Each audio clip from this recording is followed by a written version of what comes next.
2, 3, 4, 5,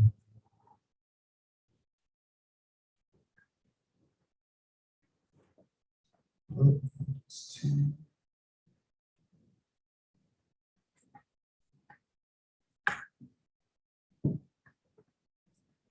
1, 2, 1, 2, 1, 1, 1, 2, 1, 2. So I think the easiest thing for you is, this would be what you could title it. 2, Draft EIS public, and it's really draft EIS public. 2, 2.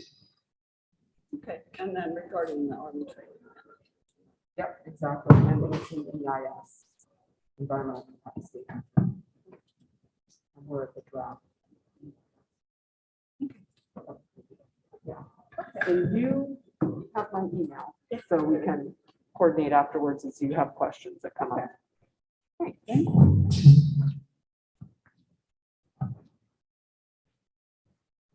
Hey.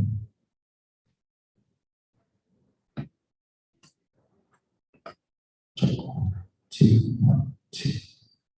Check 1, 2. 1, 2.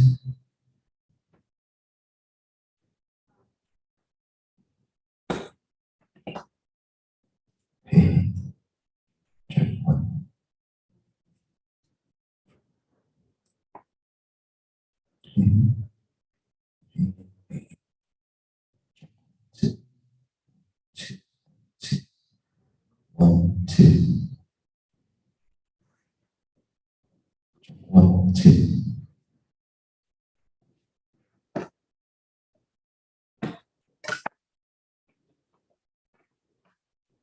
Check 1, 2.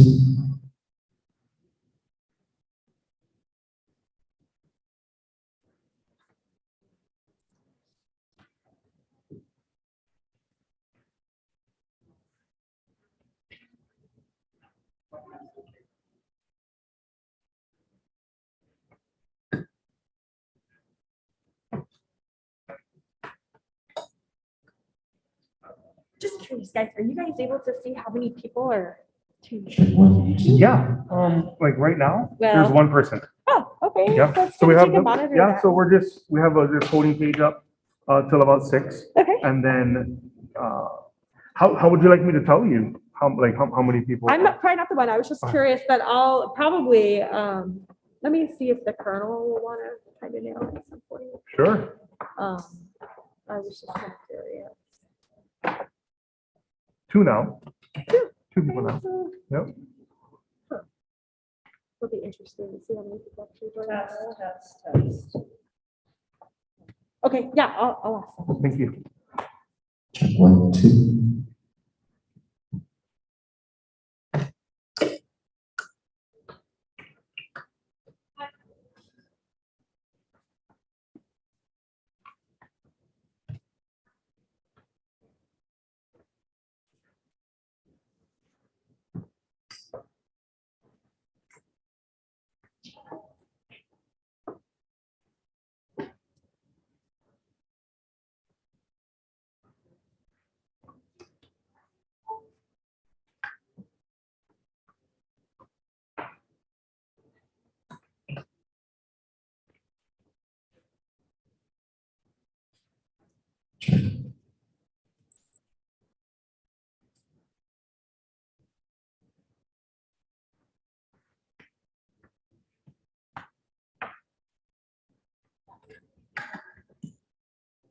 Check 1, 2. Hey. Hey.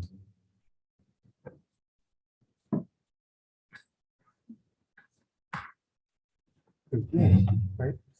Yes. It should give you access to what people are seeing and therefore people to hear. Yeah.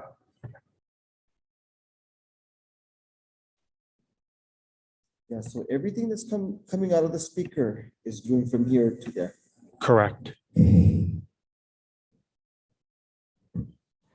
I'm the other one watching it. Oh, okay, good, Rick, good. Okay, good.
Scroll. I'm just going to be facilitating this evening.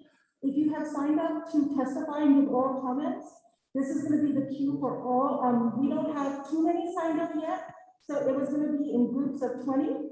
We have less than 20, so right now you can just come up here.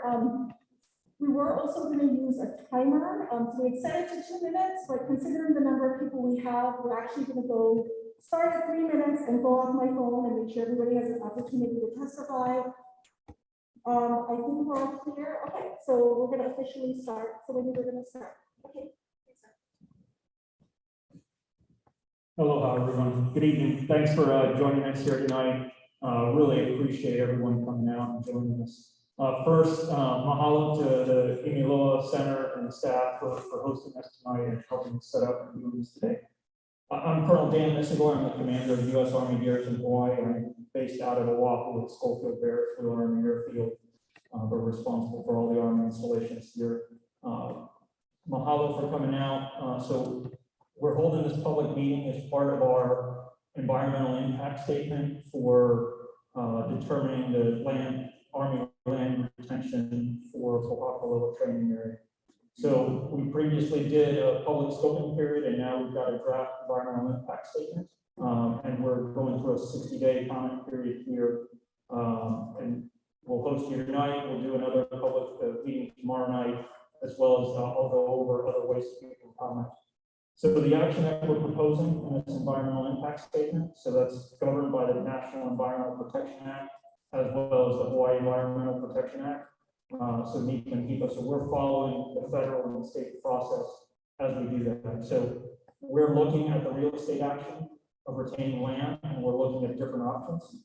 So those options include full retention, retaining 23,000 acres for military use, to partial retention, to minimal retention with just access, and then no action alternative, which is zero retention. And then with that zero retention, there would be no longer any of the project management, natural resource programs that currently happen on those lands. So we would end those programs as well. So the mission of Pōhakuloa training area, I'd like to highlight. So we train not just Army forces there, but all services in the military that are here in Hawaii, as well as the Hawaii National Guard. So that is the premier training area for Hawaii National Guard, as well as county fire and emergency services county training area, as well as our allied and partner nations in the Pacific here. So really an impactful area, not just for the forces here, but across the Pacific. So tonight, there's a couple different ways you can comment, and we'll talk about that here. So you can come up to the microphone. You'll have 3 minutes to comment. That comment will be captured. We'll record you. Please, when you come up, state your name, because we include your name as part of the public comments that's captured in the draft EIS. We have a court reporter that's also transcribing, so we record it. We're writing it down. And then also it asks that we've got boards set up as well as subject matter experts in the other hallway. Please ask you to go ahead and take a look at that material. It lays out some of the information in the EIS. We've got a couple copies of the EIS as well, and provide you a forum for you can provide written comments there. We've got paper for you to fill it out. We also have some phones that if you would like to call in your comments, we are recording public comments here as well. And then the comment period runs until June 7th. You can continue to submit comments by email, directly on the website, and by official mail, by regular snail mail, as they say. The last thing I'd like to highlight, hey, we're gonna follow the process. We're gonna follow the law, and we're trying to be as transparent as possible as we do all this. It's important for us to get your comments in this period. It'll be important to gather throughout. You may also ask why we're doing this now when the lease is done until 2029. The reason we're doing this now is the EIS will be a multi-year process, and there'll be a follow-on real estate process as we work through that as well. So again, thank you, and we'll go ahead. First, I'll turn it over to Lieutenant Colonel Kevin Cronin, who's the commander of Pōhakuloa training area. And then we'll move on to the comments. Thank you. Thank you, sir. Aloha. Good evening. My name is Lieutenant Colonel Kevin Cronin. I've been the garrison commander for Pōhakuloa training area for nearly 11 months. And like Colonel Mistigoy said, we're in the draft environmental impact statement phase of our process, and tonight we're at the in-person public comment part of that process. And we very much look forward to your comments. We welcome your comments. We want to hear your comments. They're important to us. As the garrison commander, I oversee the actual training base on Hawaii Island that includes the lease land. At PTA, we help ensure America's Army, its men and women in uniform, are trained to the highest standards, achieve the highest levels of readiness, and are prepared to defend our nation. This includes all the services of our military and Hawaii's own Army Reserve and National Guard. Hawaii is important to the military, and the military is important to Hawaii. Because of its location, the state of Hawaii is vital for national defense as a logistics hub and for rapid troop deployment. Hawaii's unique Pacific training environments cannot be replicated in any other U.S. state and are critical to prepare troops to fight as they train, which is both an operational imperative and a sacred obligation. The U.S. military employs over 71,000 personnel in the state and spends approximately $7.5 billion in Hawaii each year, more than half of that in personnel wages. PTA is very important to local DoD law enforcement training in Hawaii as well. PTA is used by the Army, Marine Corps, Navy, Air Force, Army Reserve, 100 Battalion, Hawaii's Army and the Air National Guard, as well as state and local government agencies, such as the Hawaii Police Department, Hawaii Civil Defense Agency, State Office of Homeland Security, Hawaii Fire Department and Emergency First Responders, and Hawaii Emergency Management Agency. PTA is particularly important to the U.S. military because it is the only area in Hawaii that supports larger unit collective live fire and maneuver training. PTA is the largest contiguous live fire range and maneuver training area in Hawaii, the primary tactical training area for Hawaii-based units, and the only training area in Hawaii able to support weapons systems training at maximum capabilities.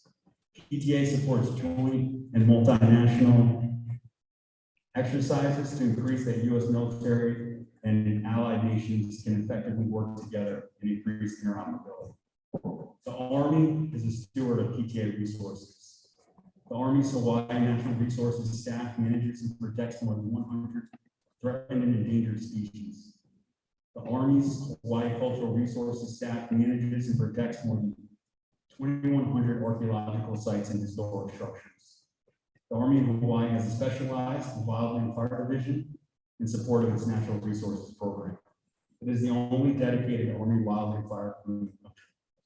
The Army protects training land in Hawaii by investing over $12 million annually in environmental stewardship. Environmental training and soldier orientation is mandatory for units to train on Army training areas in Hawaii. We are proud of our incredible training base at PTA, and the leased land is vital to the training and atmosphere. Understanding and knowing the land is essential to analyzing the future of these critical parcels. Again, we very much look forward to your comments on the draft EIS, and thank you all for your time. Mahalo.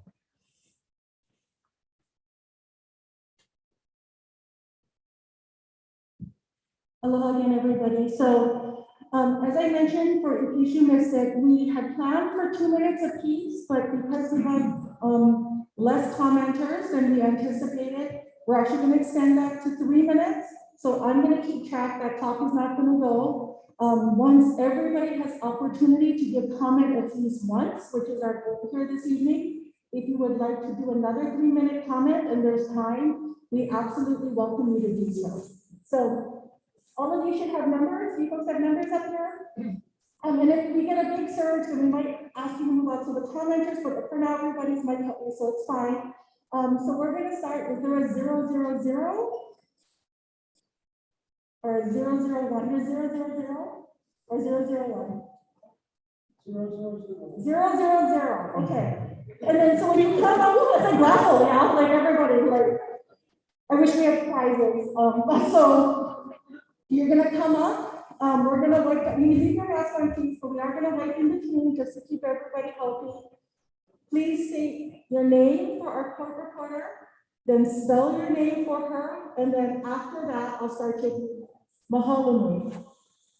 Thank you and good evening. My name is Miles Yoshioka, MILESYOSHIOKA. And I represent the Hawaii Island Chamber of Commerce, an organization of nearly 300 member businesses, professionals, and nonprofits from primarily East Hawaii. We fully support the U.S. military's training mission at Pōhakuloa training area, allowing the full retention of the 23,000 acres of land currently leased from the state of Hawaii will allow the Army to maintain those training requirements. Properly training soldiers for their crucial deployments is a paramount responsibility of the U.S. Army. PTA provides an unparalleled venue to accomplish this goal and prepare our troops for the challenges they will face when sent to counter threats to American citizens and our national interests, or to support our allies.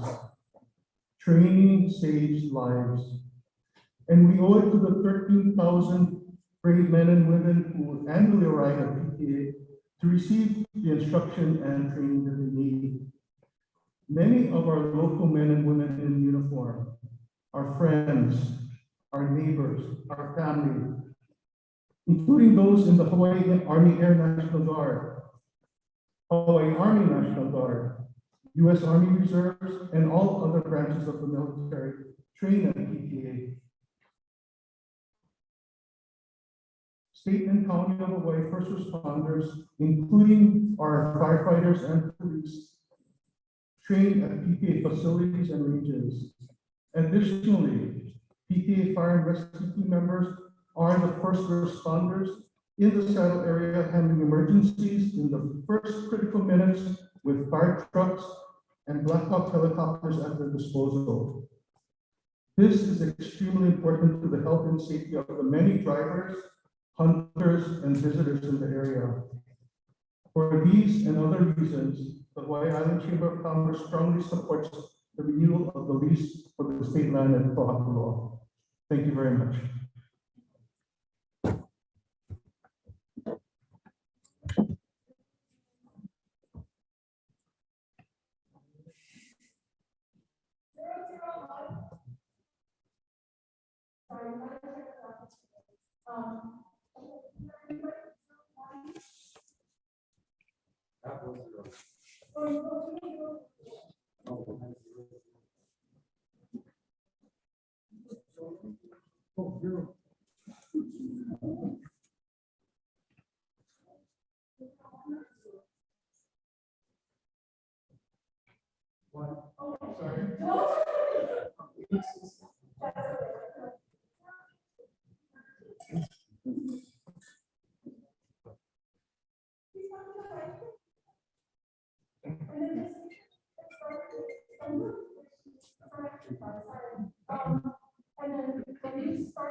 My name is Greg Fleming, FLEMING, and I'm a citizen here in Naval, Hawaii.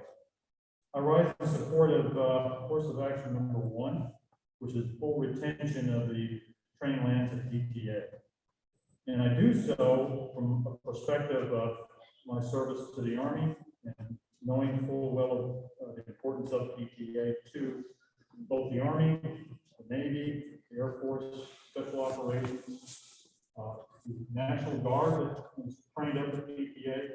And from that perspective, I would say that we owe it to the sons and daughters of Hawaii to make sure that they are well trained if they're to go out on any contingency operations and bring them home safely. And PTA does that. And I believe that course of action 1 does that. The issue with course of action number 2, which is the partial retention, is that it fragments PTA PTA, and leaves portions on the north side of PKI, and critical infrastructure on the other side. And also leaves that area not available for any future consideration for any likely fielding equipment or capabilities. Make use somewhere to threat Chinese aggression in the Pacific. Course of action number 3 does not, or is fragmented and does not allow for operational consideration in terms of the road network that would have to be maintained and managed. And I believe that would be the most difficult piece. And without doubt, I want to recognize the men and women at the PTA working with the environmental, ESA, environmental section, the ESA and section 7 goes with it, as well as any consideration for the cultural resources that are up there, and what the issues relate to that. And I believe that they have done so in a superb job, should be acknowledged. And I'd like to see that continue for all the lands that are full potential.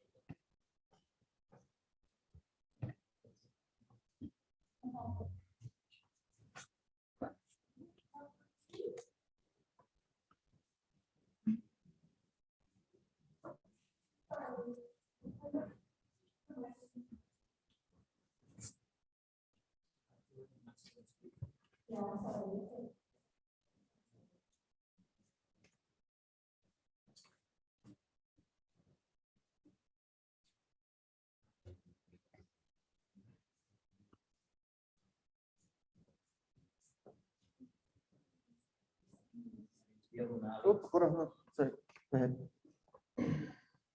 Gail Mountain. I'd like to support. I didn't vote for the state of affairs. My emotional state got me prostrate, fearing my fears. In all reality, I'm underprepared. Because I'm ready for war, but not sure if I'm ready to care. And that's why I'm underprepared. Because I'm ready to fight, but most fights got me fighting back tears. If you got tears, prepare to shed them now. If you shed the guilt of blood still in accordance with the Dow Jones, Dow drops, fresh cross filling bones, and machete in the Eddie to the Leon, and you rap and you cat cola, come on, be a bishop upon in the streets of the lawn. You should know that these attempts will go on and on. And one touch to make to keep your ears to the street, as long as oil's in the soil, truth is never concrete. So we dare to represent us with the barest of feet, because the loss which low people so defeat. It's our job to not let history repeat.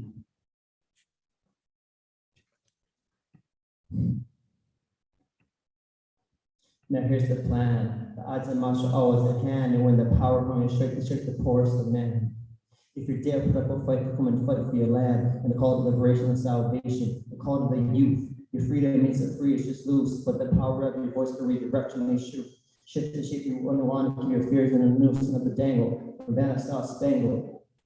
I'm willing and able to lift the things up out of the cradle, nurture my tears, and there's more than a fable. I can be all I can be, and there's more than I'm paid to. And I won't be a slave to what authority saved you. My desire to live within a nation on fire, where creative passion burn and raise the stakes ever higher. Where a person is addicted to some distant supplier who promotes the sort of freedom soldier that has fire. We demand a true actually at one with the land, not a plant that photosynthesizes bombs on demand, or a search for any weapon we'll fall from our hand. I got beats and a plan, I'm gonna do what I can, and what you do is question everything they say do. Every goal to the value, they keep pushing on you. If they ask you to believe it, question whether it's true. If they ask you to achieve, is it for them or for you? Because you're the one. They're asking to carry a gun, work for humanitarian, you're scaring me, son. Why not fight to feed the jobless, homeless, fight inflation? Why not fight for our healthcare and an education? And instead, invest in that erasable lead, because your twisted propaganda can't erase the dead. And the polycorpus pyramids on top of our heads, well, never mind. Said the shotgun to the head. If time is money and money is time, and I have a lot of time on my hands. I guess I'm a wealthy man. What's the plan of the sound? It's intense living intense. Homeless in your own homeland. A stone's throw from suicide, cultural genocide. People leave down Keokaha side, pray for the day I'm released. I'm angry and I don't know why. You know why, son? It's called militarism and the prostitution of Hawaiian culture. Hannibal Lecter and the extinction of Hawaiian nature. Dad. Ku'e. Eola kala hui la hui la. Day. Hui. Come together. La hui. The day when we all come together as one, a nation. A nation. A nation, once again, my dear country shall remain, and it was the mother's love that saved the nation. Surrendering to superior forces and all the arms we need. All the arms we need are the ones I hold you with, the ones that I comfort you with, the ones that grow my collar with, the ones I feed you with, the ones I love you with. These are all the arms we need. Right here. These are all the arms we need. May peace prevail on our sacred earth then. Perfect love casts out all darkness. Perfect love overcomes all fear. Love wins always in. Forever Ohio is my battle cry. Tears of a nation that bombs tear our nation into tears, tearing us apart like industrial GM agriculture. Like the highest rates of birth defects in the nation we were abducted into. Adopted without adoption papers. Stolen, kidnapped, handcuffed, and gagged. The non-existent treaty of annexation. No consent. No treaty, no annexation means a kingdom still exists. The nation is live but on life support. Our irrigation tubes are filled with poisonous chemicals, cancer in our veins. The East and our terror farmers are struggling, suffering. The big five are drinking hot balls and enjoying fine hors d'oeuvres, driving stick shifts at San Golf. 5 people have pain and suffering and degradation. The people laugh and call us crazy. The gods of my tribe have spoken. They said, do not trust the pilgrims. For all these reasons, I've decided to stop you and burn your village to the ground. Mahalo.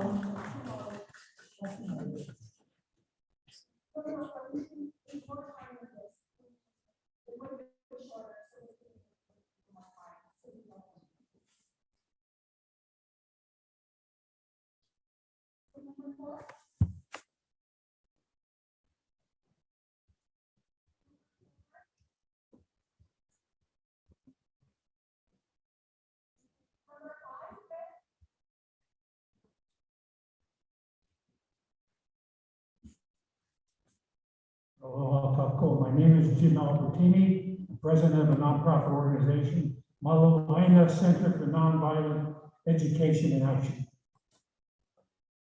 Here's where I stand. I go beyond the no action alternative. I'm not renewing the lease. I'm for canceling that lease here and now.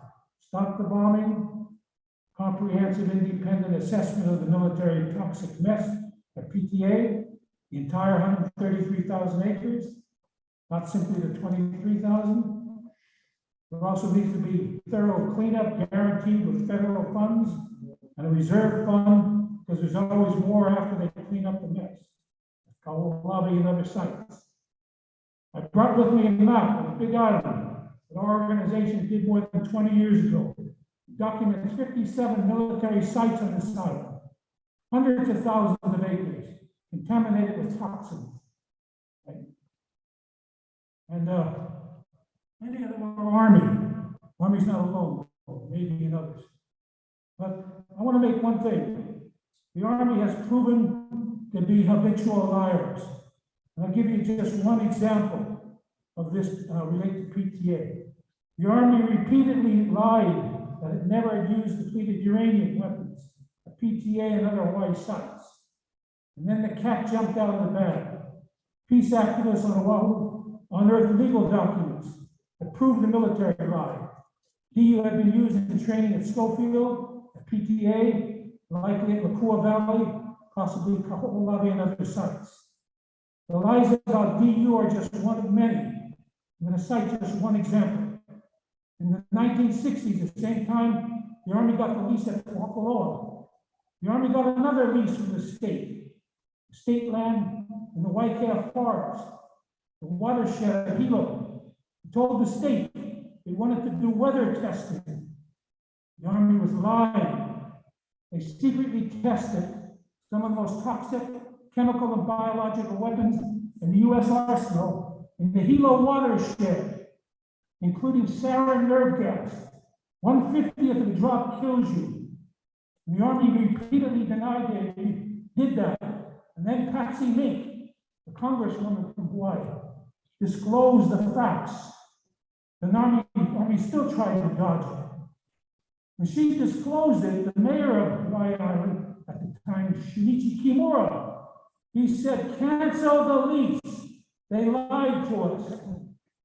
And there was an uproar here, and they canceled that lease. But the issue is this: how many people got sick and died because of the Army's lies in the White Cave Forest area? How many got sick and died because of the depleted uranium and the toxic stew used at Pōhakuloa? And many of you don't even know the facts, because you're only short-termers. I'll give you an example from the EIS. One of the preparers, his name is Howard Killian. I understand he was a garrison commander, colonel. He testified at the Hawaii County Council in 2008. I was there. That based on the number of people certified and trained to use the Davy Crockett nuclear weapon that fired the DU spotting rounds, 2,000 or more rounds were fired at PTA alone. In your EIS, you list maximum 400 rounds. So Killian testified at least 5 times more were used. I'll sum up in this way. The truth of the matter is this: Pōhakuloa is the Big Island's toxic red hill. We all live downhill, downwind, and downstream of the toxic stew of PTA, where millions of live rounds have been fired annually for more than 70 years. And the last point I'll end on is in December, I asked for all the documents concerning the water wells being drilled at PTA. I said all electronic and paper documents, communications dated from January 2013 to December 2021, related to discussions, studies, evaluations, and plans for any drinking water wells at PTA. And I mentioned Red Hill. Here it is, 4 or 5 months later. All that I received, 1 page from an Army person, Mark Mitsunaga. 1 page of a document that tells you nothing. And finally, here are 2 resolutions passed by the County Council in 2008, 639-08, 701-08. The County Council this item passed it by a large majority, 8-1, and unanimously to the other one. The Army has done nothing on these resolutions. You're insulting us. You're a fraud, and it's got to stop. Mahalo, Major. Thank you very much.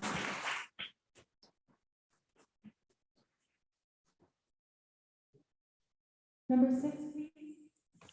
Number 6. Mahalo. Just in your name and spell your name. My name is Danny Lee. Oh, hold on, please, just turn it back on. Just so I can get for you. Sorry. My name is Danny Lee, DANNYLI. I live in KL. My testimony is that I do not support, I advocate no lease renewal, cancel the lease. And my testimony is pretty short today. 2 lessons of ABC, make it as simple as possible. ABC. A, Ida, yes. B, bomb, no. C, clean up, yes. Now I'll let that sink in for about a minute, and then I'll have 1 more minute of another lesson of ABC.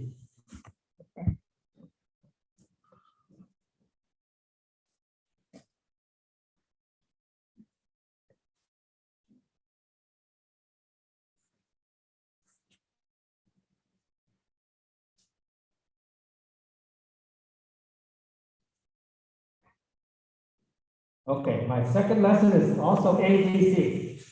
I was actually in the ROTC. In fact, a lot longer than probably most of you here. 66 to 68. But those were 3 lessons that was never taught at ROTC. Lesson A. The United States was established in 1776. So it's about 246 years since then. Out of those 246 years, only 10 years, the United States has not been involved in a war with a foreign country. I challenge any one of you to name another country that is more violent like. Look it up, please. That's something I did not learn from ROTC. Lesson number 2, B. Lesson B. Again, I was not taught this. Martin Luther King, he was supposed to be honored by everybody, right? But of course, they're very selective. They never want to say what he actually said before he was killed. Okay, he was assassinated, obviously, in 1964. But months before that, because of the Vietnam War, he made that statement. The US government is the greatest purveyor of violence in the world today. Now that was during Vietnam, before Iraq, before Afghanistan. I didn't learn that from ROTC.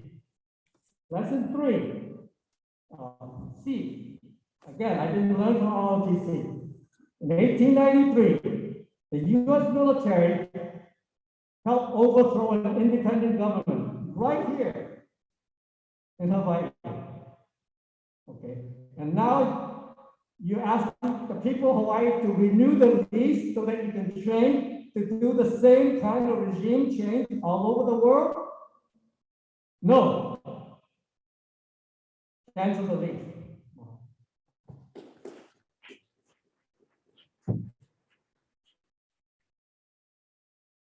Mahalo.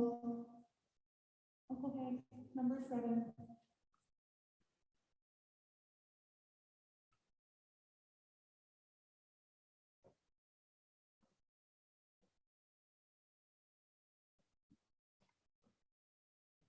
Hello, everybody. Hello. I'm Hanali Ferguson. I'm the spokesperson from Kupuna Local Piali, which is a group of Kupuna from all 6 districts. I want to register a few complaints right off the bat so we understand where we're coming from. First of all, your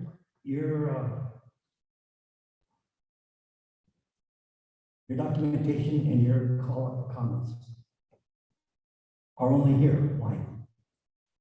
Everybody in the islands are concerned about what the military is doing in the islands.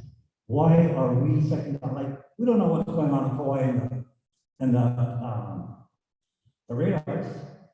Why? Because you keep separating us like this. We're different people. We're the same Ohana. Okay, that's something that you really got to get in your head because it makes your efforts almost look stupid. Like you can't see around you. There's another one I want to put in here, and I've said this many times before. In Public Law 103.150, which is the apology code, there's a statement in there that's very important. And it says that Hawaiians are intrinsically tied to the land.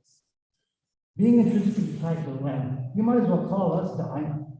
So when you make a separation of the culture and the people, you have dismissed it. I don't prefer to be dismissed. Like you wouldn't prefer to be dismissed. The next thing is the EIS that you created is only partial. By your own admittance, you can't even go to a lot of the areas that are on your EIS. So how did you create one? How can you call it a complete EIS if you can't even your own self testify that you've been to every place? Okay. And why don't we know about the wells? Okay, there's a lot of well digging that's going on the whole side. We know about it because you're tapping into sacred waterways that the Hawaiians have been holding on to for hundreds and hundreds of years without any permission, with any disregard for anybody below you. In case you haven't figured it out yet, everything goes down. So if you're going to top the mountains, everything that you're going to do is going to come down to the people and to where we are and where the ocean is. And that's where our life starts. It's all about water. I don't know how many times we have to do these things, because we keep on, pardon my language, jacking off. We're kind of like beating our meat on the side. We're never getting to the point. The first point we gotta get to is, what the hell are you doing in my country? Who are you to be in my country? I'm Hanalei Ferguson. I am of the royal lineage. You want to challenge me on that, please provide me the opportunity to read my police form. Because every time I've tried so far, I've been knocked out. Not even given the opportunity to stand up for my basic rights. You have more rights here than I do. How's that? And I am this Aina. I am the Aina.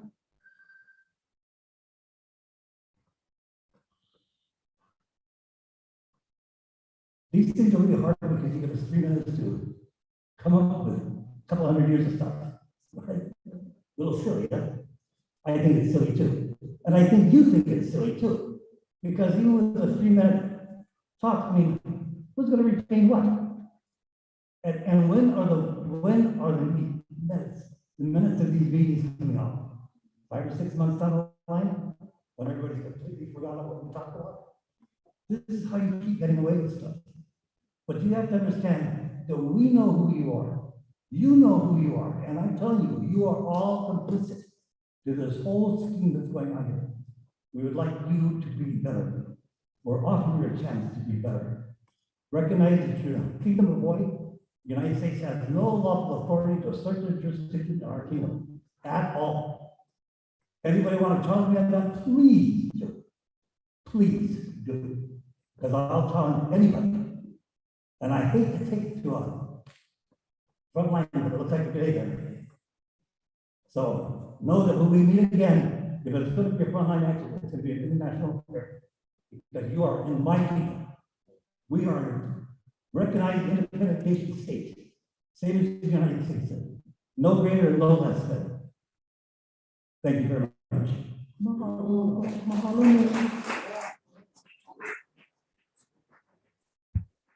Number 8.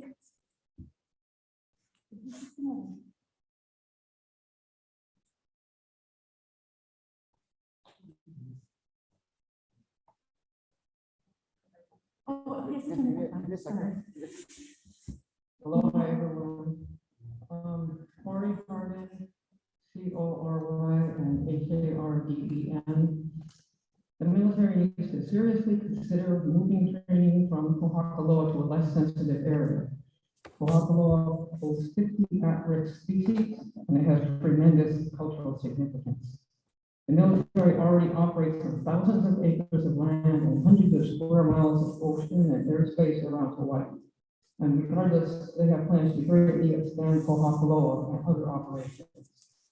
You folks are saying you cannot manage that Pōhakuloa, but the military says the same thing about Kaho'olawe and about Kapu, Red Hill, and they're going to manage without them. They're also saying you can't manage without the state land, since they built vital facilities there for electricity, drinking water, communications, and roads. But the military knew that the leases will expire in 2029, so why did they put all that stuff there?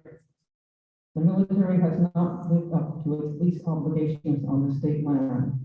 They failed to clean up unexploded ordnance, junk cars, a boat tank, shell casings, white phosphorus, and rubbish. There have been 3 fires in the past 7 years.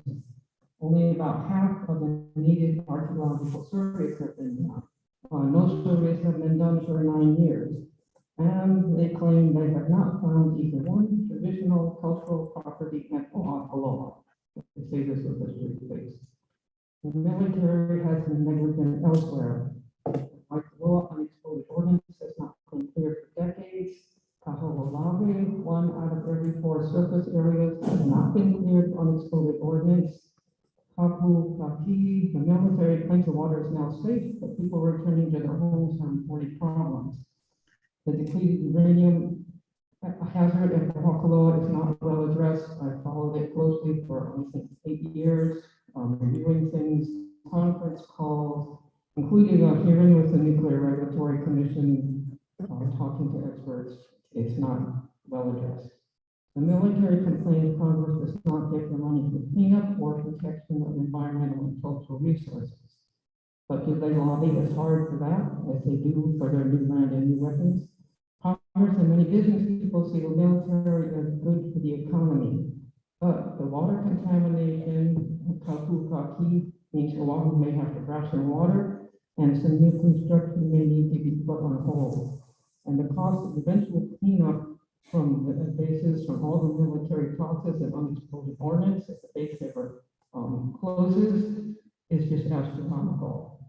Also, increased military presence in the state means increased crime, including increased sex trafficking and higher housing costs. Despite all these concerns, the military says it's not going to consider non-substantive comments, like general objections. But if you have scores of people objecting, that is something we need to listen to. Thank you. Thank you very much. Number 9.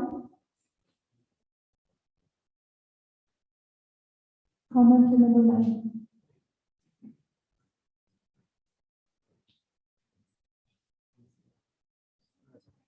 Mahalo. Aloha kako. My name is Dave, D-A-V-E, Sansone, S-A-N-S-O-N-E.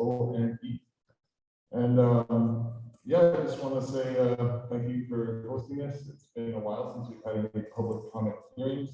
One thing I've noticed over the years is it's a public comment thing, where we're basically, we come here, we talk, we go home, and usually nothing changes.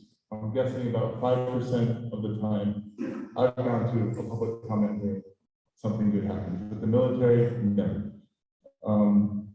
So yeah, I mean, let's just back up to the beginning. So no substantive, unsubstantive comments will be considered. I think the illegal occupation of these islands, this kingdom here, this independent nation state, is a very important piece of evidence that we need to consider.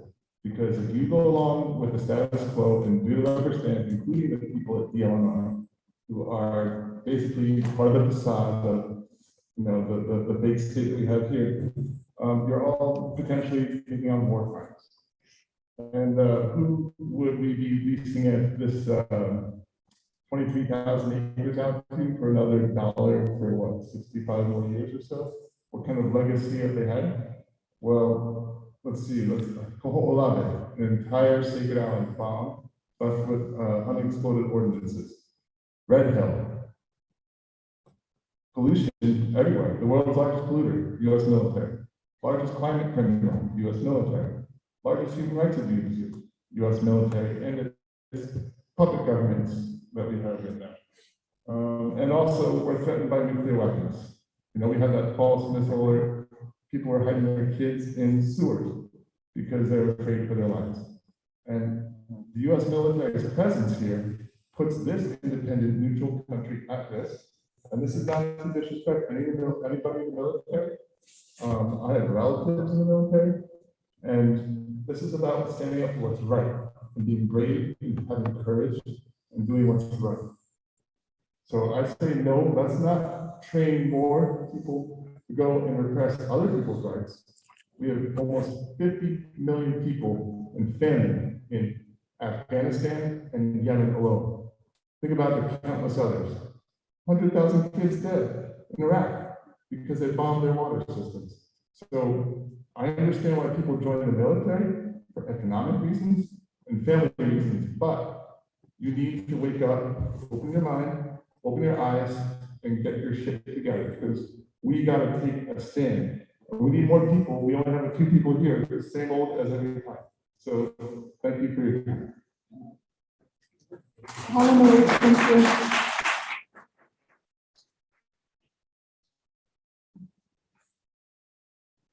Number 10.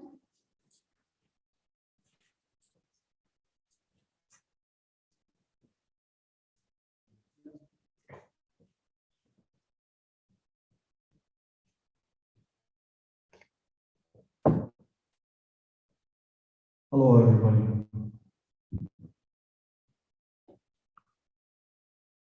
A couple months ago, 3,000 people testified in opposition to Pōhakuloa. lease extensions. I was one of them. 3,000. There's a lot of people in Hawaii to testify. We don't have to go back to the people. You folks know that we were forced to be Americans. We are not Americans. We are not Americans. We are Hawaiian. We will die Hawaiians. We're not American. Your president, President Clinton, 1993, he admitted, he shared information. He said, you folks illegally seized our government lands. Yeah. No lawful authority. And you guys still here. I drive up and down that road, Sarah Road, and I see you folks have no intentions of leaving. You're making roads, cement buildings. You have a whole quarry back there. No intention of leaving. Senator Inouye, people, wake up. She's horrible. She's protecting you folks, allowing you guys to stay here. Commerce, wake up.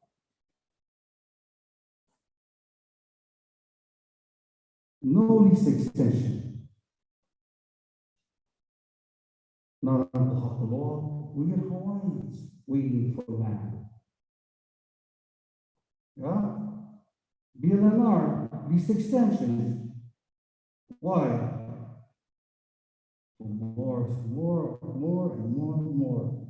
Japanese. These guys, they want to continue to steal and support the people with the weapons. Yeah? We don't need you guys. Yeah? We really don't. This is the place where everybody can come together and not worry about war. Only you guys worried about war. Nobody else.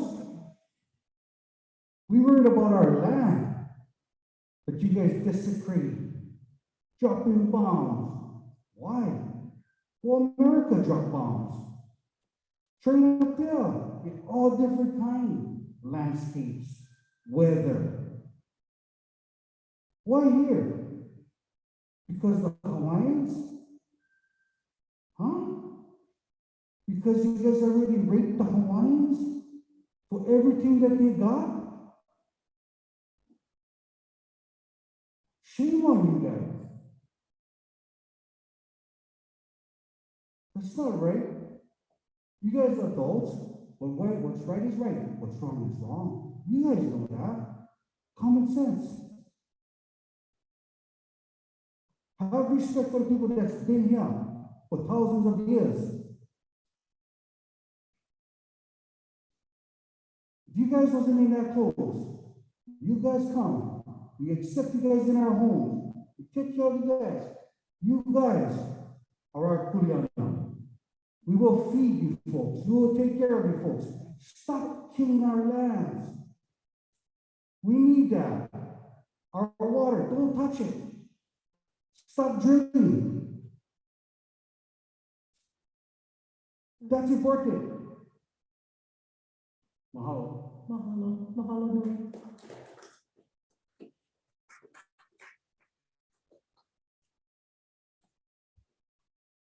Did you want to say, I'm sorry, did you want to say your name again at the beginning?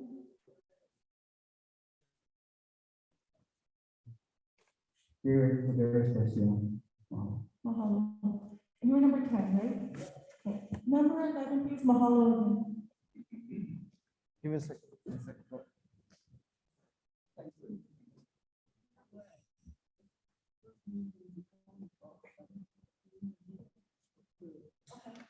Okay.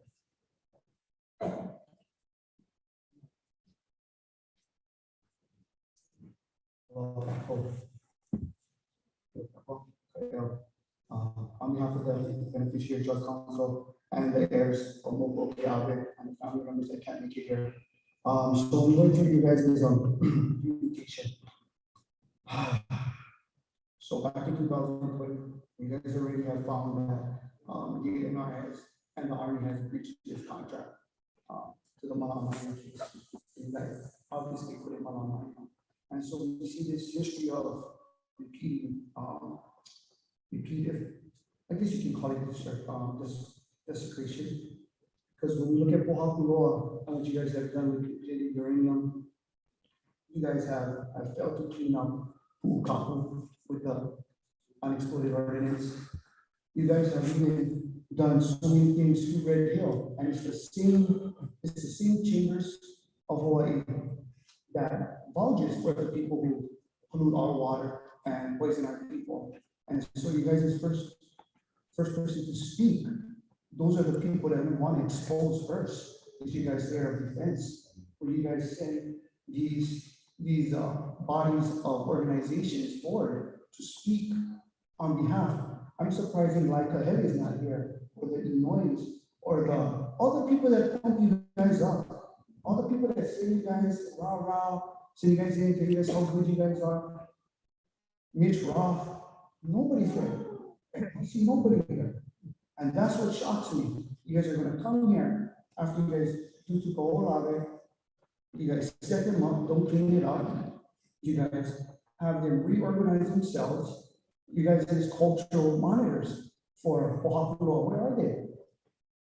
We want to see all of these people that you guys partnering with. That's allowing you guys to think these ways. Ridpack is on top of our list. The biggest aquifer, Ridpack. You guys are bringing how many nations here to sustain a war on humanity?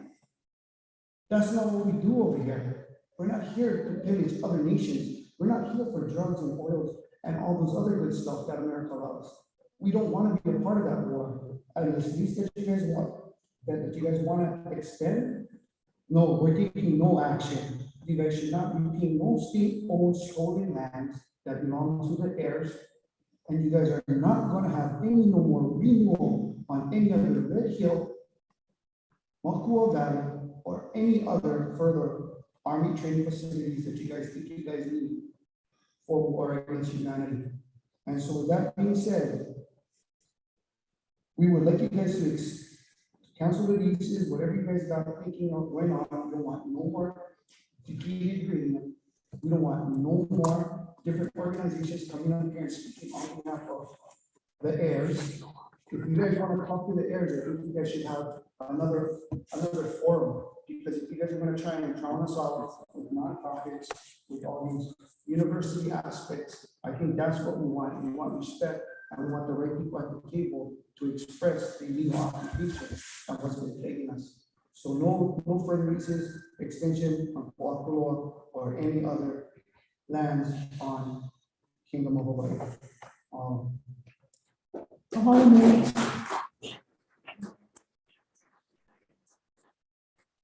Number 12.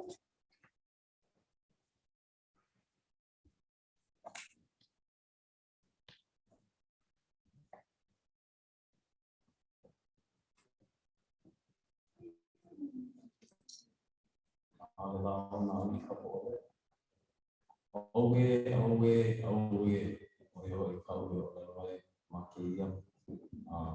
would start with aloha, but let's take that for granted. Of course, we have aloha for all of our relations here, our ohana, for this beautiful kino along here. But to have aloha for the rapists, to have aloha for the people who continue to ignore us, to marginalize us, to bond our aina, to disrespect our people, our voices, our indigenous systems, our water. Away, away, away. We're here at UH. Maybe you should learn a couple Hawaiian language words while you're here, because aole used to be a hard one for you guys to get. When we say aole, no more leases, no leases. We never said I. We never said I. So to ask us for 1, 2, or 3, no, aole means no. We've already said it. So the redundancy is why I say awe, awe, awe. What else can we learn over here? Oh, malama aina, that's a good one. Some doctors in this building, they might be able to teach you a little bit about what that means. Malama aina. Yeah, the Supreme Court, they said you guys didn't do it. We already know. We can tell. They didn't pass the eye test. Yeah. But malama aina, to care for the land, to care for that which feeds, to keep it in perpetuity so we may always be fed and feed each other. The aina. Malama aina. Shine them up, make them nice, make them good, make them ono. Don't destroy it.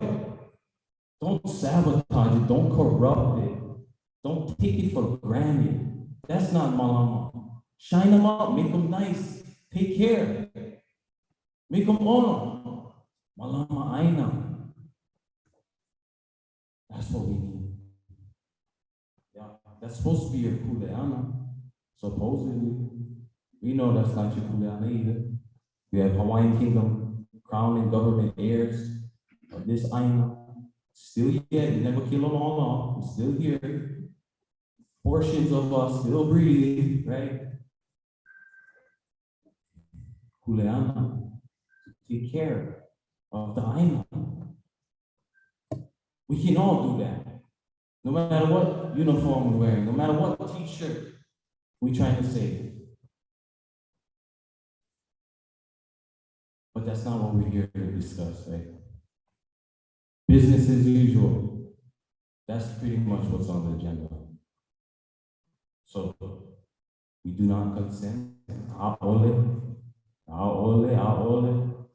amauloaku. Yeah, ko Hawaii pai aina ke. This is the kingdom of the Hawaiian Islands.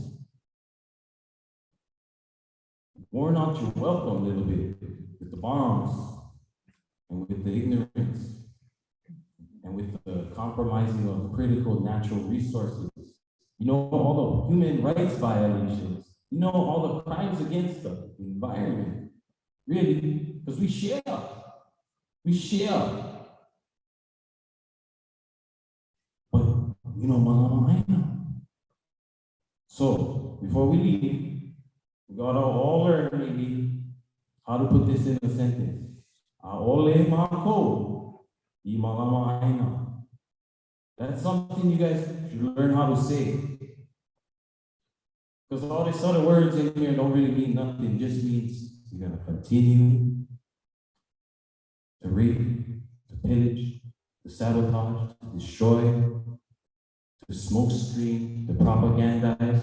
We put a couple kenny out there for the chambers of secrets and all the other slitherers around. We're here. We're going to continue to be here. We're going to continue to bring our ohana forward, to hold this space, to hold this line. Aloha aina, malama aina, malama kuleana. Call upon the community to do those things, not to continue with the bullshit. Okay, all we don't have a word for that in Hawaii. BB's came after. But ke olu malama kuleana. And that means I don't think you need to stay here, continue to do what you're doing. Help us transition, help us take care of the remaining resources we have to share with you. Mahalo nui.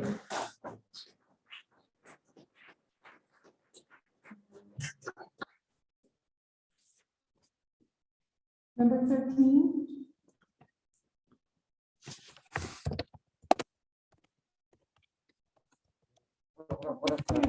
Sorry. Yes, go ahead.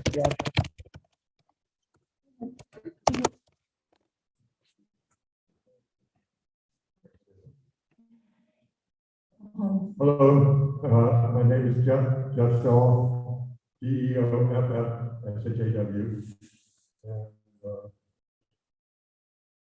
first of all, we are in the Pacific Ocean, and I don't know if you guys understand what the word Pacific means, but I think you're pretty contrary to what that word means. And I think that that's important. It's important to remember. And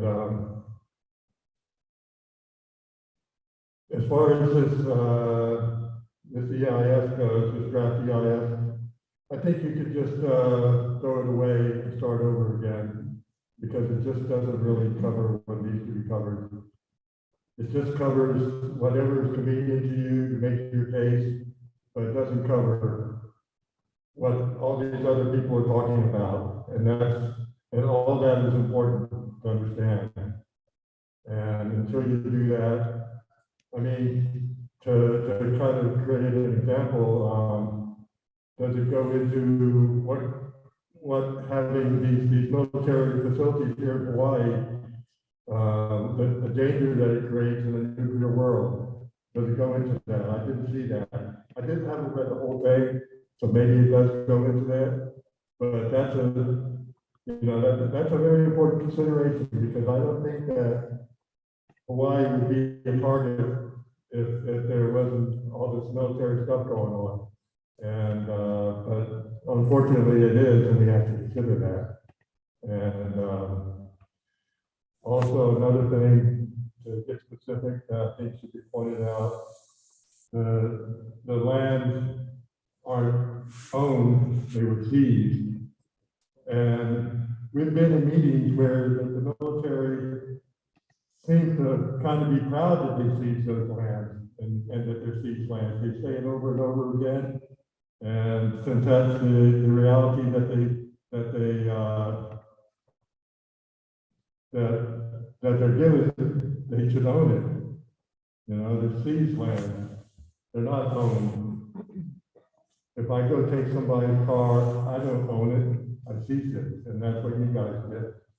And I think that executive order that seized the land is probably wouldn't hold up in court, especially considering the thing back in '92. But anyhow, I think that that's an important thing to consider, is that when you're talking about the lands that were seized, call them seized land. Just how it is, you don't own it. You don't own any of this here. I mean, the state doesn't own the land. The state really isn't a legitimate entity.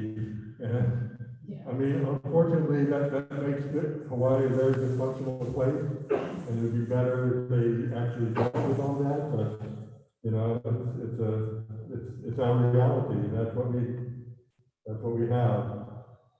And when it comes to the water issues, I mean, the fact that they're trucking all this water up here, like my understanding is that the military right now is supposed to be into all this green stuff, but they don't even talk about the fact that all these trucks are transporting this water, the fuel that has to be used to do that, or any of that. If you guys weren't up there, it wouldn't have to happen. I mean, I agree with the other people that even though you found water, and we wonder why you aren't using the water underneath Pōhakuloa, don't drill any wells. I mean, but you're lying to us, and that's very obvious, because I know that if you weren't contaminating that water, you wouldn't be using it. So that's just so obvious that you can't even ignore it. And I don't care what excuse you wake up or whatever. I mean, if you had the water there, you would be using it if it wasn't contaminated. And so, you know, Yes, sir. okay, well, that's about it. Thank you. Thank you very much. Mahalo.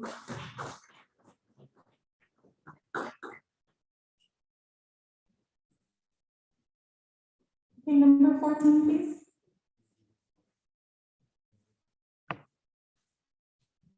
Your name and spell it, and spell it correctly, and you're supposed to turn it back on. Good. Stephen Pomien, Stephen. P is in Peter, Aulmier. Aloha.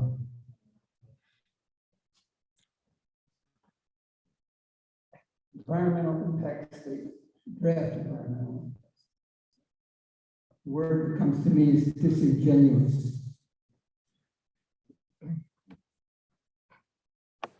I have a lease. I'm a renter. I live in Cal. My landlord expects certain things from me. When I leave his place, he's a much older man than myself, so I will have to leave someday when he passes. If I were to leave my apartment the way you are leaving Pōhakuloa, his family would be hard pressed. I don't know if any of you have ever rented anything for yourself. You're asking the people of this land to extend a lease that in your environmental impact statement, you haven't owned up to what you've done there.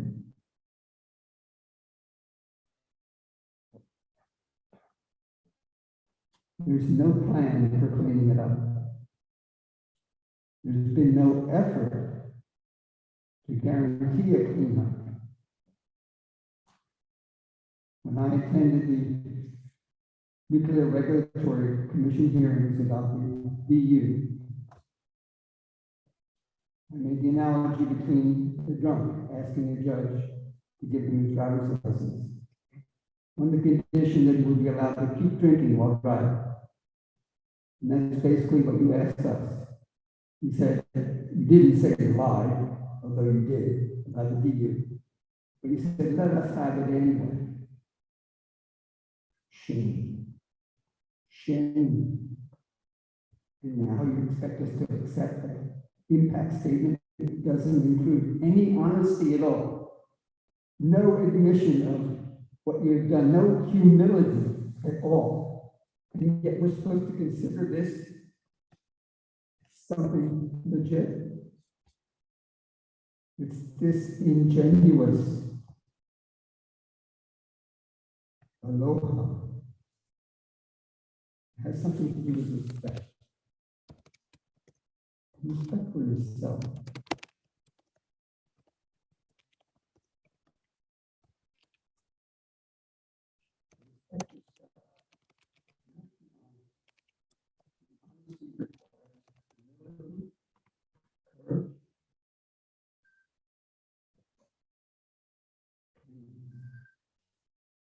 I ask you, and I'm telling you, these people, this I am, which includes some people, will not extend the lease. You've already done too much. Aloha. Aloha, mahalo. Number 15. Yeah, I think it's okay.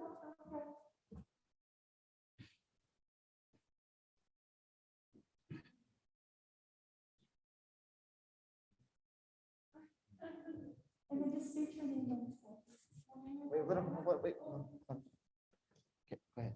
My name is Adriana Woods Baez, Luna, from home. I'm from Colombia, and I've lived here 12 years. I'm also a US citizen.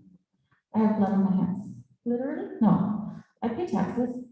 I have blood on my hands. Do I choose to give my taxes to the US Army? I do not. Neither do I choose to give it to the Colombian Army, who has committed many atrocities.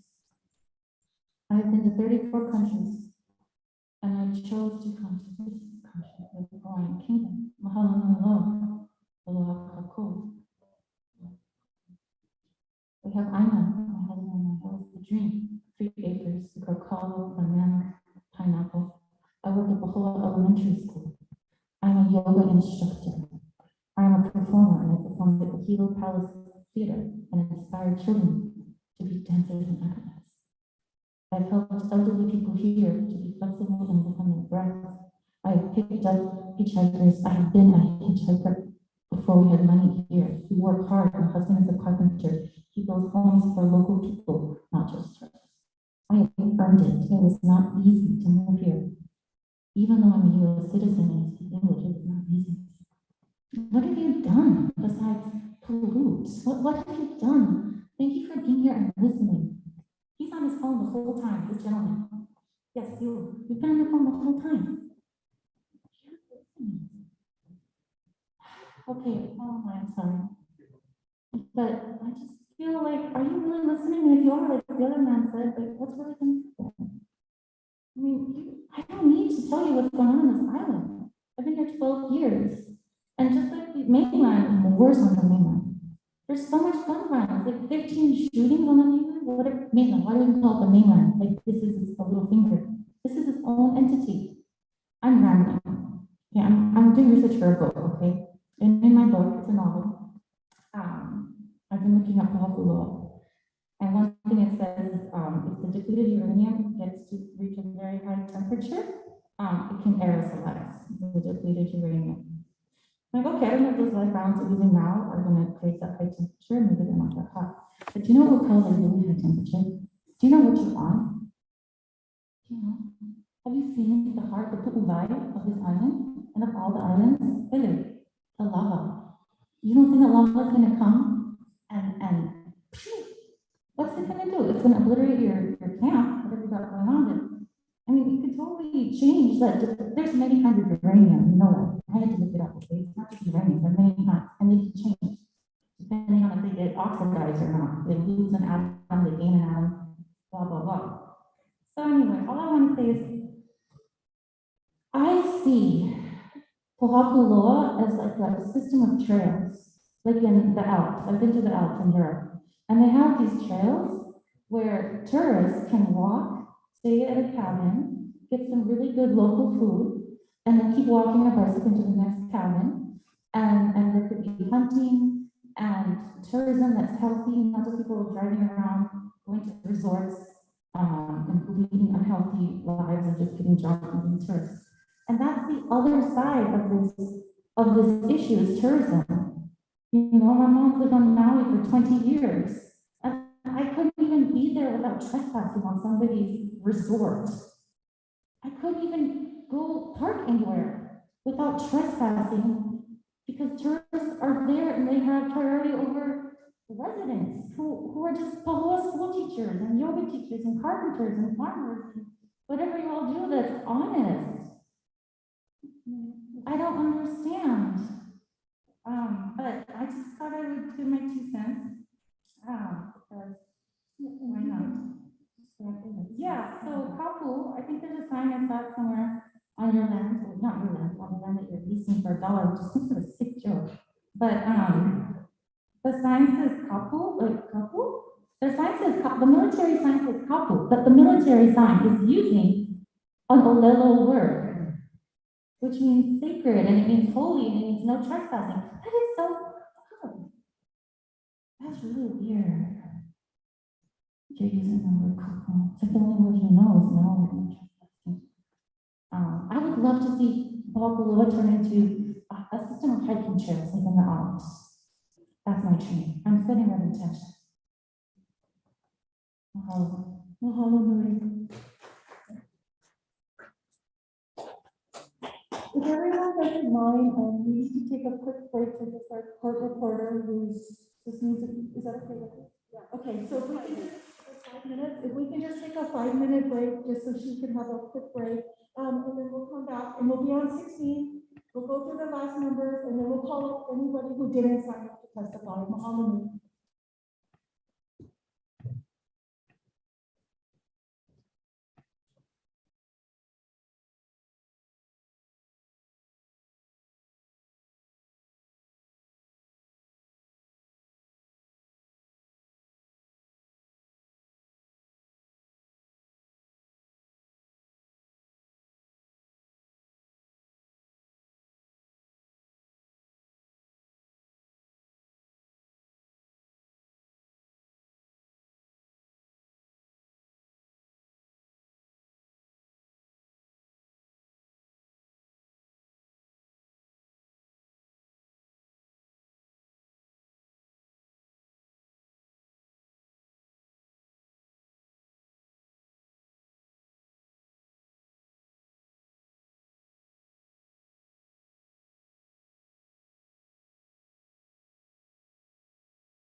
There's some in the poster room. We have stuff like fruit snacks for Keiki. Valerie?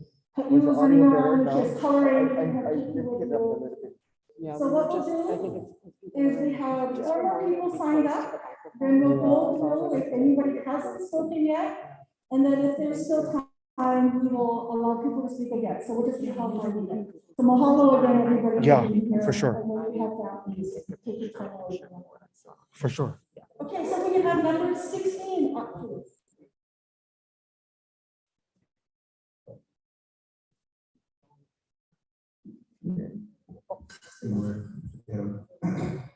Yeah, to say aloha to all the people here that's perpetuating Aina, that's here for these lands, here to grow food, here to love this land. So I think there's no way you guys can leave and keep playing these gimmicks. You guys are brainwashed to think you guys are courageous. They brainwashed to think you guys are courageous by desecrating and bombing, saying we're bombing, we're testing bombs, to test, to take it to other places to bomb, where there's people. And those people is me, here. I'm at war. I'm at war with you guys. Maybe not you specifically, but the dead entity as an army. I'm at war with. My people are here. I'm here. Getting hit with all the bombs. Getting hit with all the iron getting taken. I am here. And my Kiki is here. As a Hawaiian here. So to say you guys are courageous doing these things, practicing the bombs, saying, yeah, we're gonna kill people over here. You're already bombing. We at war with you guys. You guys is the people we are at war with. And I don't understand how you guys don't know this. I'm younger than both of you guys. And I understand this as a human. We learn these, every human has feelings. You know that we take care of others. We take care of the land. Bro, we're not going anywhere. Elon Musk thinks we're flying somewhere else. I'm not leaving this island. I'm not leaving Hawaii. I am Hawaii. And for you guys to think you can just come here and kill off everything and then dip, there's no way. There's no way this lease is gonna keep going. You guys perpetuating death. We here to perpetuate Aina to make food. We can't survive off of anybody. God, this place grows everything. It flourishes. We can't rely on nobody. Gas is getting crazy. Bro, we have 3 growing seasons. We can grow so much here. Everything. But you guys want to bomb and kill. And that I don't understand. And that's all I gotta say. Maybe after this time, put some posters up for the people. That's the U.S. Army signature on everything. You desecrate everything already. We don't need that. So as man, as humans, I'd love to talk to you guys one-on-one. Maybe not change the Army's mind about nothing, but maybe you guys could look. To say that you guys are coming here and doing something noble, I don't understand that. That makes no sense to me. That's like me going to you guys' houses with guns and telling your people to move and leave. I know this is all gimmicks, bro. You guys have guns. You guys have so much to kill. People telling you it's not going to change. Maybe in your hearts, one by one, you guys can leave the heart and change. But you guys get guns. How are we going to move you with guns? We know we're nothing. So maybe if you just talk to me one-on-one, we can work something out with just you two. Because I don't need to go off anybody else. I don't need to go off anything. But maybe you guys can see what it's like as a Hawaiian in Hawaii, not in America. Mahalo.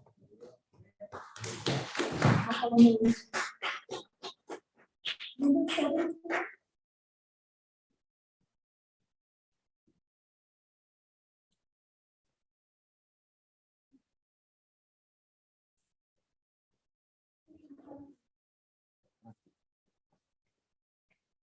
Aloha, good evening. My name is Brett Mossman, BRETMOSSMAN.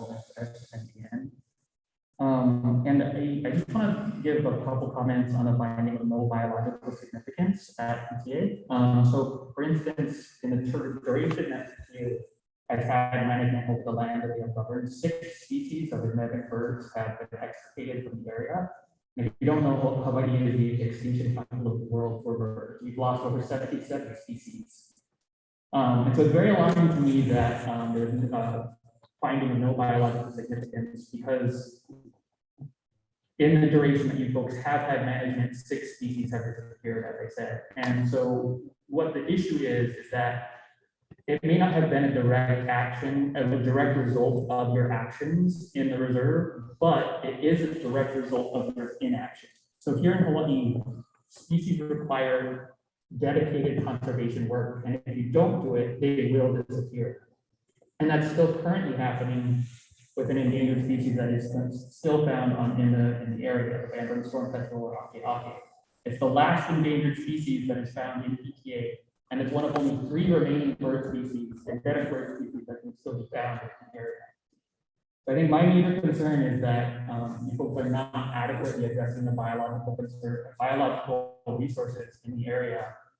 And most of that is due to inaction, whether it be from predator control or not excluding ungulates, but habitat is continuing to be degraded, and more species are in jeopardy of being lost from that area. You've already lost 6, you only have 3 left.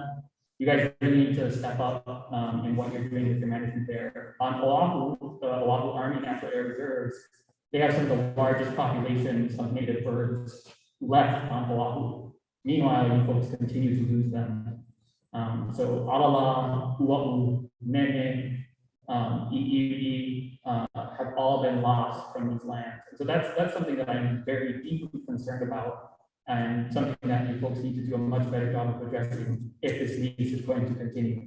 And even in the last year, you can drive through over Saddle Road, the Aveo shrublands that surround the base have been completely decimated by boats. And that's because you guys have not built fences, you have not protected that resource. And that's going to be an area that's going to provide a lot more dust, collect less water, and have multiple impacts on species that we frankly don't even know exist yet. So that's something that I think really needs to be reconsidered in this evaluation, because there are some biological resources that are under threat because of your folks' inaction. And so it might not come as a direct result of your action, but inaction here in Hawaii is an action. And it has been seen there over your record of management because those species have been lost. Thank you very much for your time.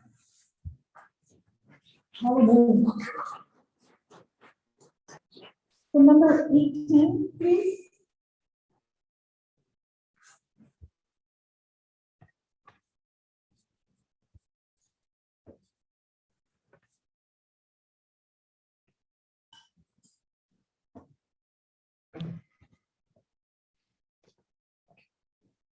Hello, my name is Kelsey Bunting.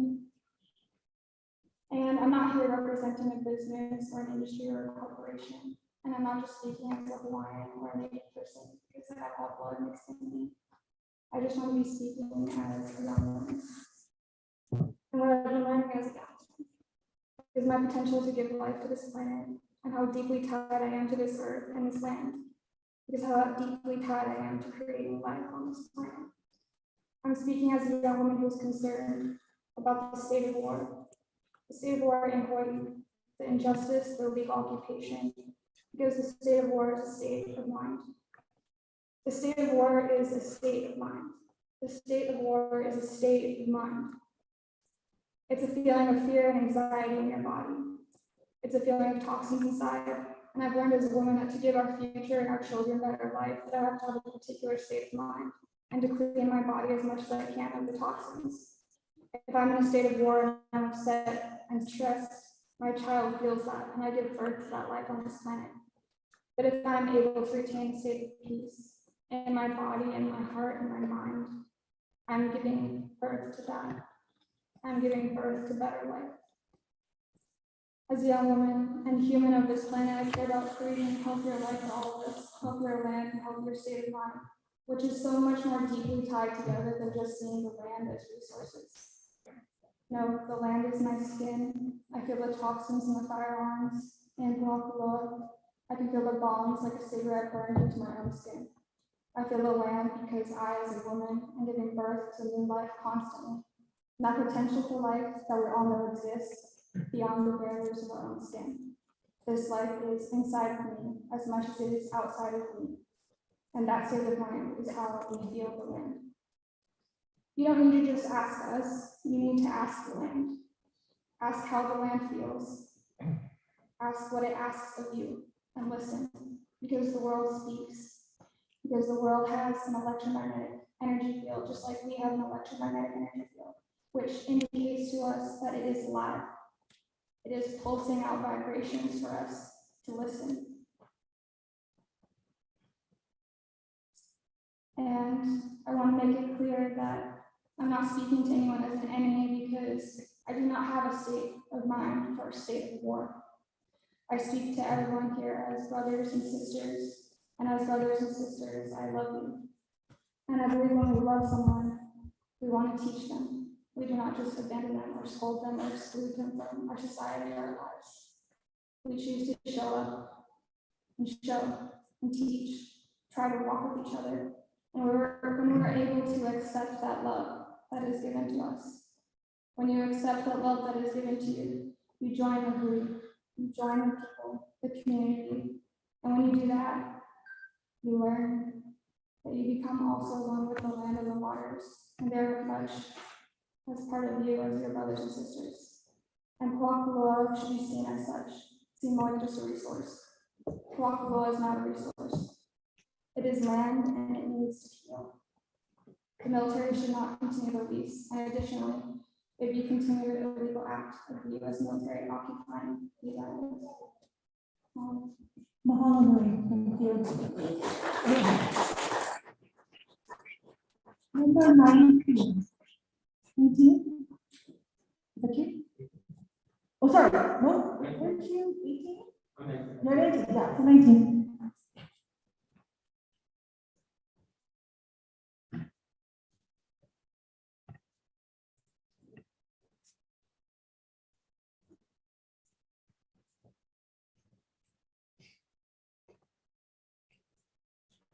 Aloha. Hello. My name is Hector Young. I come from the village of Sonora and Pape. So Chicago. Nice. I've been white for about a year, and I've worked on the island for about a year, a little over a year. I guess some of the points that I'd like to say is stop the bombing. Don't tap into the water. I love these people. I'm not blind. I love Hawaiian culture because it relates to my culture so much. The things that I've seen here and the things that I've understood about myself here, I cannot change. The lens that I put on here. I come from a point of view of an enlisted soldier at some point in my life. In 2015, I joined to leave Riverside, California for a better life. I served my years and I left. Drunk. Long story short, not the point. The impact that the United States Army and the United States has had on Native culture and Native people in general has been absolutely atrocious, in my personal opinion. There's no other words for that. Well, there's a lot, but anyway, my point is speaking to Colonel, Lieutenant Colonel, standing in a position of great rest, to let you know I'm not here to hurt you. I love you. I love everyone here. And I want you to know that our presence here, when we talk about matters, you both were very smart, very intelligent, both officers, went to college. You must hear what we are saying. You must feel what we are saying. You're not robots, you're humans. The Army makes you robots, but you're truly women's beings of love. People probably have families and know that love as well. That same love, we have that love for our island, for what we live on. This is family. We don't shoot our family. I don't know what to say anymore. Well, thank you. I don't know how long I'm going to stay in Hawaii, but I won't stay here. I know I will go back to the desert of Sonora, but the time that I do stay, I will continue to malama, and I will continue to support you and hopefully teach you.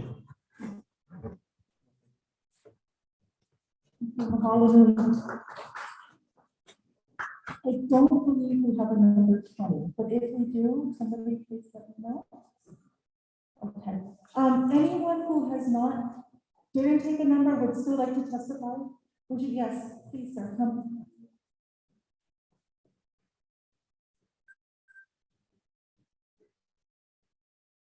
So you'll just need to state your name and spell it for the court reporter, because we don't have it, and then.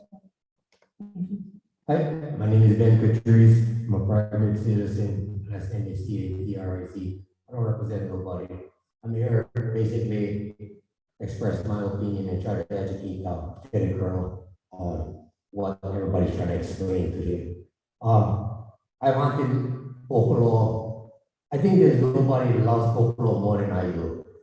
I hunted there since I was 10 years old.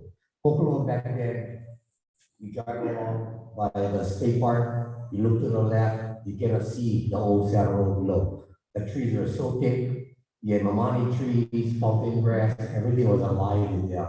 Now you drive through, you can see the old saddle road downside. So basically, whatever you guys are doing, you're killing the mountain up there. It was never like that. This section over there was called Area 1. I hunted there with Bo, my father.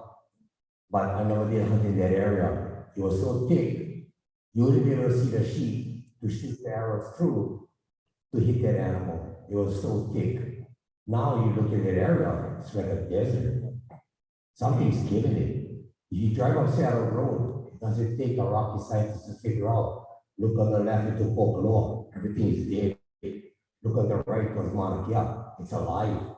That's how Pōhakuloa used to look on that side. You used to drive through, you see people seeing the goats and the sheep. You couldn't see that. The fountain grass, the mamani tree was so tall in there, you couldn't see it at all if there was right inside there. Now you can see all the way to the base of Pukete Hill, which you couldn't see before. So just to educate you, Colonel, it's what it was before when I was 10 years old, to what is now. It's like a rainforest turned into a desert. That's what the people are trying to say. You guys are killing the environment, and nobody's doing anything to make it any better. That's all I have to say. Thank you.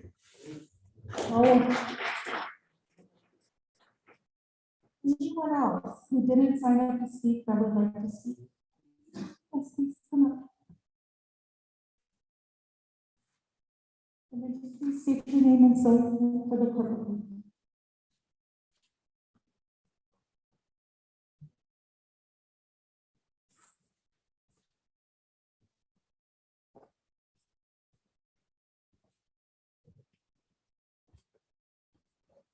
Aloha, everybody. Can you hear me okay?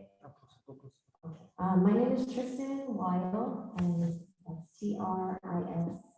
TRISTYNWIDHL, like while you're trying to figure it out. I'm here tonight. I wasn't really prepared to speak, but I feel called to do so.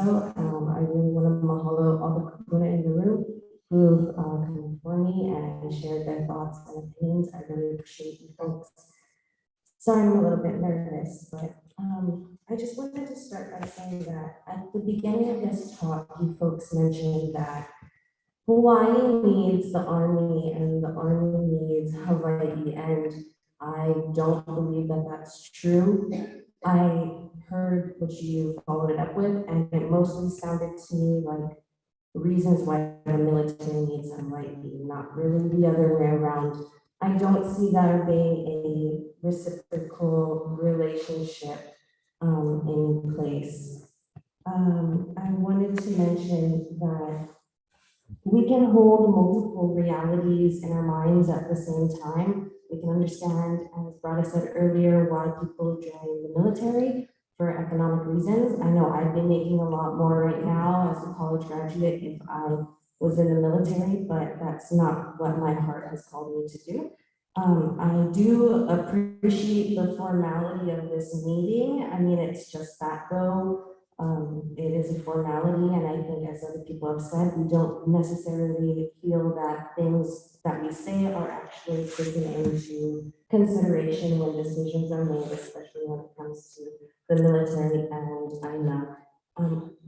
apologize, I didn't introduce myself fully. I'm from Oahu, Mililani specifically, and I also agree that, you know, if I wasn't here tonight, my words would just be on a sheet of paper or a voicemail, and although that's great, opportunities for other people to contribute, I think it means a lot more when we can stand in front of you and maybe you can feel our mana and maybe even see some of our tears, because I know I can't necessarily hold it in.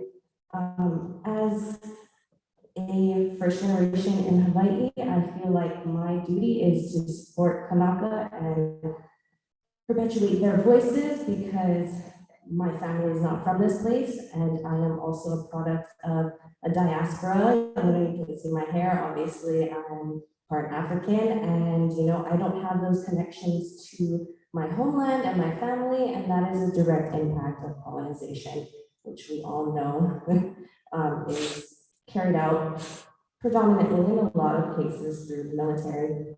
And I just want to mention that there is some work being done, right, to restore this Aina, in part by organizations, maybe some funding by the military. I'm not sure how much you guys put in, but I know recently Mauna Kea Watershed Alliance was doing a outplanting, and I'll make this quick. There's a bird corridor, right? And how are we supposed to have an effective bird corridor between two Mauna when there's something cutting them in half?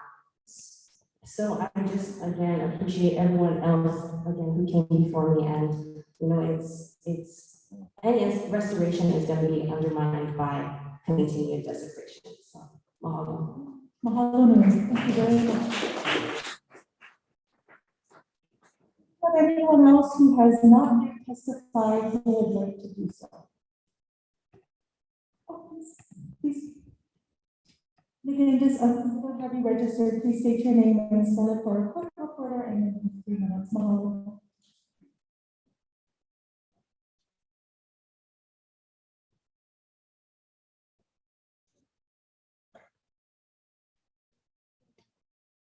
Aloha. My name is Cora Johnson, CORAJOHNSON. I was raised in Las Vegas, a place where many Hawaiian people have been displaced to. And that is due to a number of reasons, but it is directly correlated to the illegal immigrant. They have been displaced and forced to leave their home and move to another place that was also stolen and also has a lack of food. And so I would just like to bring attention to the many people on these lands and elsewhere that don't have adequate access to food, to sustenance.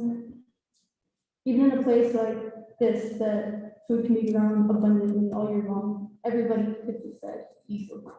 Everybody here could be fed, but they're not. And that is largely due to the illegal occupation. That is directly because of the illegal occupation and the actions that are taking place by us ripple out. Every action affects everything around us, especially on a isolated island in the North Sea, where 90% of our food is imported. All of the food could be grown here. Kids don't need to be hungry. Hawaiian people don't need to be hungry. They deserve access to their native foods. And so I would just like to bring attention to those people that aren't able to be here today, the families that aren't able to make it because they're struggling to provide for their families. And I would like you all to just consider those people as you consider if this lease should be continued. Obviously, I disagree. And I would like to thank you guys for being here and listening, and just think about the resources that you use while being here. Is there an adequate give and take happening? Is this a reciprocal relationship between you and the land you stand on, the air you breathe, the people, the community that you're around?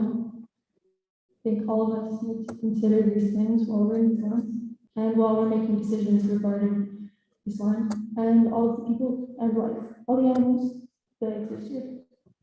Thank you for listening. Mahalo. Mahalo, nui. Thank you very much. Okay, so anyone else who has not yet testified who would like to do so?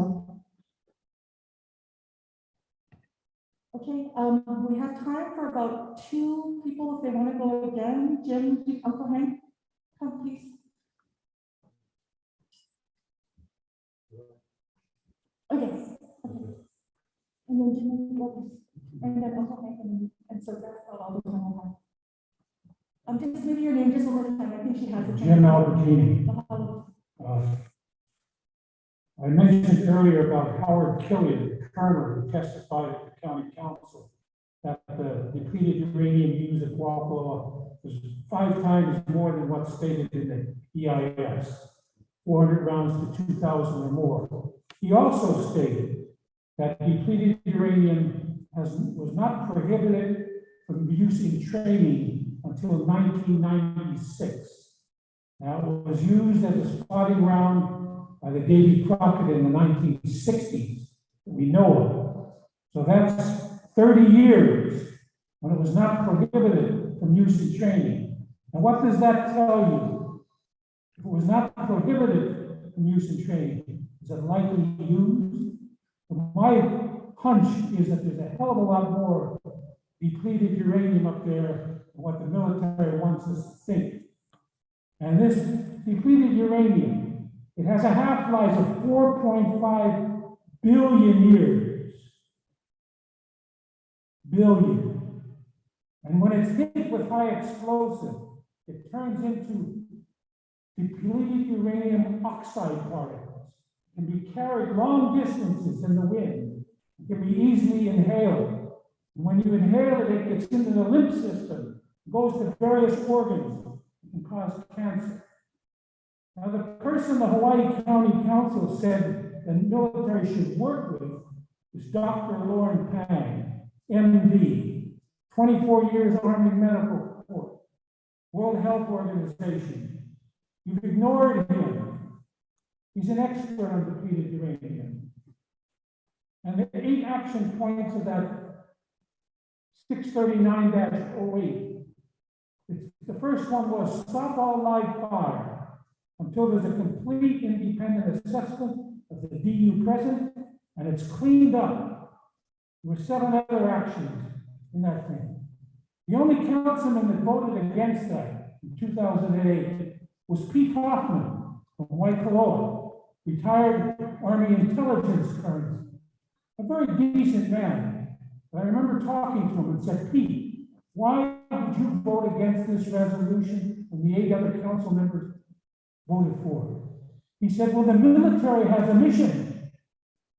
And I said, even if the mission is endangering the lives of the troops and the people it's supposed to be defending, yeah, they've got a mission to do. Now that's insanity. A good person saying that is insanity. You lose perspective on it. I had the chief engineer at the Nevada test site visit our farm. Gordon Yates was his name.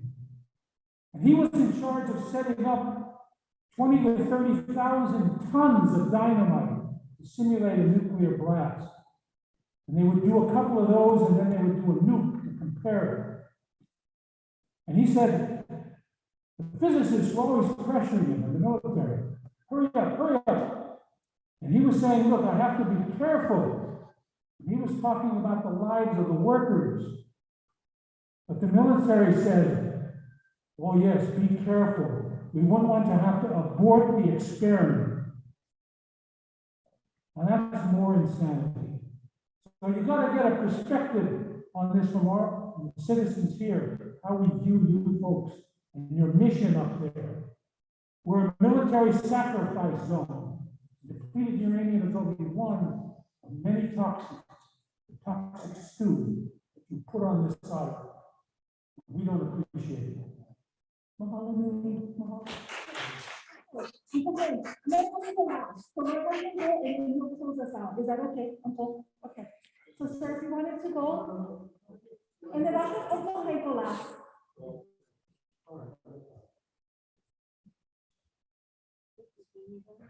State your name again, sir, please. Hold on. Okay, sorry, sir. Is it ready? Yeah. Okay. Jeff Shaw. And this is a point kind of going back to what Jim was talking about. When I was looking at two different maps, one map had like a quarry from pre-contact phase that was and in the statement about that quarry, it said that there were hundreds of different historical and cultural features about the quarry. And on another map, it showed that same spot as being the area that they did the daily project training. And if that is the case, that needs to be explored. That needs to be made, evident in your EIS, I think, because it is actually on the state land. I don't really agree with concentrating on just the state land. I think that the whole totality of the Pōhakuloa land should be included in everything, because I think that even you guys agree that it is a total thing, and not enough in this EIS is done to talk about the effects of the impact area, and it's all one big ball of wax, and we need to know more about what's happening there in that impact area, how, like the wildlife, the one guy was talking about the wildlife, the endangered species are probably actually navigating into that impact area because they don't want to be around humans. They know that humans are bad. I'm sorry, but the animals, like when they go feral, they want to get away from humans. And those endangered species, they don't want to be around humans, so they're going to go where humans don't go, and that's the impact area, and that's not being studied. I guess those are the points I wanted to make. Mahalo nui. Folks, we're about at time, but I want to let Uncle speak, so mahalo everybody.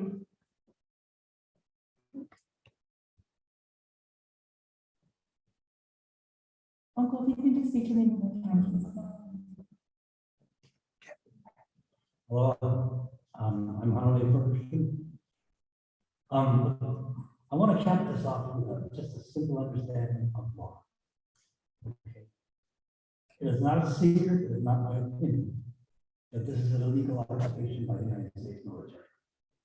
So when you have things like executive orders from your commander, your president, you have to ask yourself, does he have a jurisdiction? Now you need to understand this because that's the same kind of questions you have to answer to your own people.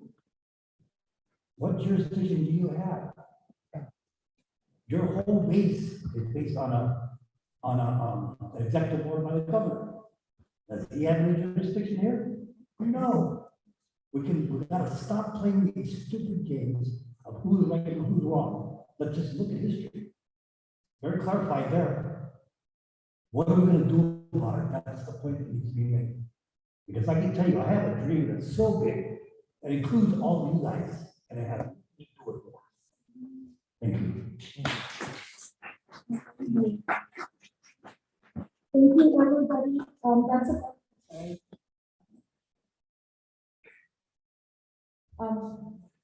So thank you, everybody. I know you took time out of your families and your evenings and your lives to be here. It's very, very much appreciated. We do have snacks, so please, if you have a long drive, if you have anything before you go, just take it. Yeah, so first off, mahalo to everybody for sharing tonight. I really appreciate it. As so many look, it is not lost on me the emotion. It is not lost on me the history. It is not lost on me the different perspectives. And I really respect that everybody coming out here tonight and sharing that. Mahalo. And I understand we have differences of perspective. Please continue to share. I'm going to go over other ways to share. The comment period goes on, and there'll be a second comment period. through that, and then we'll continue with this process all the way up through 2029, and the end of the leases as we go through.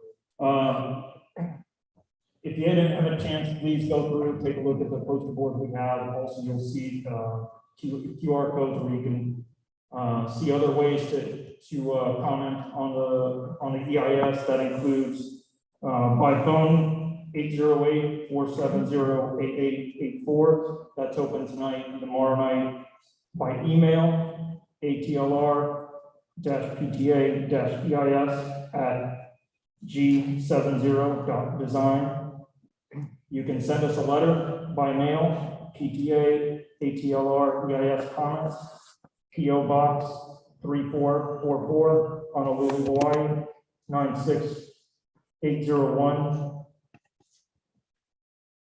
And then on the website as well, follow QR code, I'm sorry, the website, https home.army.mil/hawaii/index.php/PTA-EIS. And then finally, I want to highlight, if you would like to, you can download the EIS at the website, but also if you'd like to see a hard copy, there's copies at the Hawaii State Library, Hawaii Document Center, the Hilo Public Library, the Kailua Kona Public Library, and the Thama Park Public and School Library. All have hard copies as well. Mahalo. Thank you very much, everyone. Mahalo, Marie. Drive safely home, please. Take care.